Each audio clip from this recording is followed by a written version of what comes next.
എന്നെ വിഷ്ണുവിട്ട് മനസ്സിലാക്കുന്നില്ല എന്നൊരൊറ്റ സങ്കടം എനിക്കുള്ളൂ. മനസ്സിലാക്കിയിരുന്നെങ്കിൽ ഇങ്ങനൊന്നും പറയില്ലായിരുന്നു. വീണ്ടും നീ എന്റെ മുമ്പിൽ നാടകം കളിക്കുക. നീ, നിന്റെ അമ്മ, നിന്റെ അനിയത്തി, എല്ലാവരും എന്റെ അമ്മയുടെ മുമ്പിൽ പറഞ്ഞത് മുഴുവൻ കള്ളത്തരങ്ങളാ. എന്തിനാടി ആ കുട്ടികളുടെ മുമ്പിൽ വരെ നീ കാണിച്ച് തരം താഴ്ന്ന വൃത്തികേടല്ലേ? എന്തിനാടി നിങ്ങൾ ഇങ്ങനെ കുടുംബത്തോടെ മറ്റുള്ളവരെ കബളിപ്പിച്ച് ജീവിക്കുന്നേ?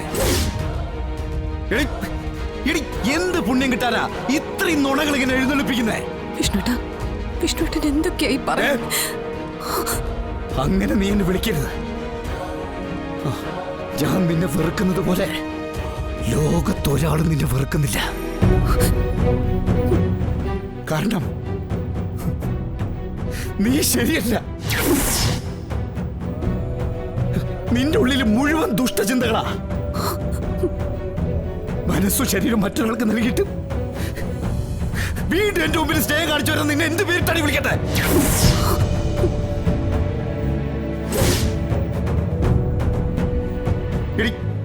ഇങ്ങനെയൊക്കെ ജീവിക്കുന്നതിന് ഭേദം എവിടെയെങ്കിലും പോയി ചത്തൂടെ നിനക്കൊക്കെ.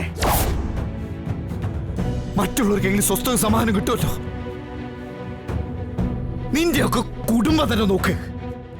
നിന്റെ അമ്മയുടെ കൂടെ നിന്റെ അച്ഛൻ ജീവിക്കാറുണ്ടോ? ഇല്ല, ജീവിക്കില്ല. ജീവിക്കാൻ നിങ്ങളുടെ പാരമ്പര്യം സമ്മതിക്കില്ല.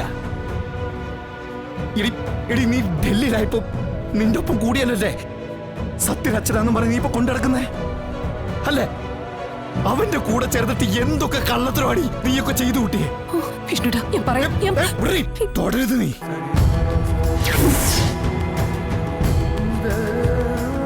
ഇങ്ങനെ മറ്റുള്ളവർക്ക് ബുദ്ധിമുട്ടായിട്ട് ജീവിക്കുന്നതിന് ഭേദം വല്ല കുളത്തിലോ ആറ്റിലോ പോയി ചടി ചാവണതാ. അല്ലേ കുറച്ച് വിഷം കഴിക്കേ.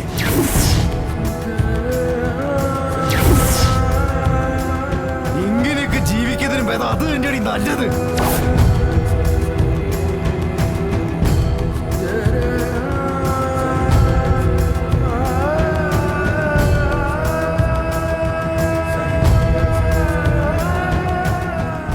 നീയൊന്ന് ചത്താലും ഒരിറ്റ് കണ്ണീര് പൊടിക്കില്ല ഞാൻ.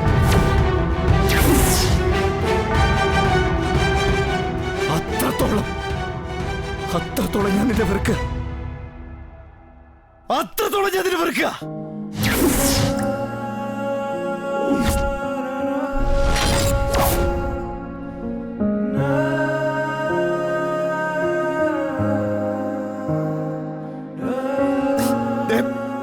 ഇനിയൊരു അപേക്ഷയുണ്ട്. ദയവ് ഇതെന്റെ ഫോണിലേക്ക് വിളിക്കരുത്. എനിക്ക് ശബ്ദം എന്റെ ഫോണിൽ വരുന്ന പോലെ അലർജിയാ. വിളിക്കരുത്.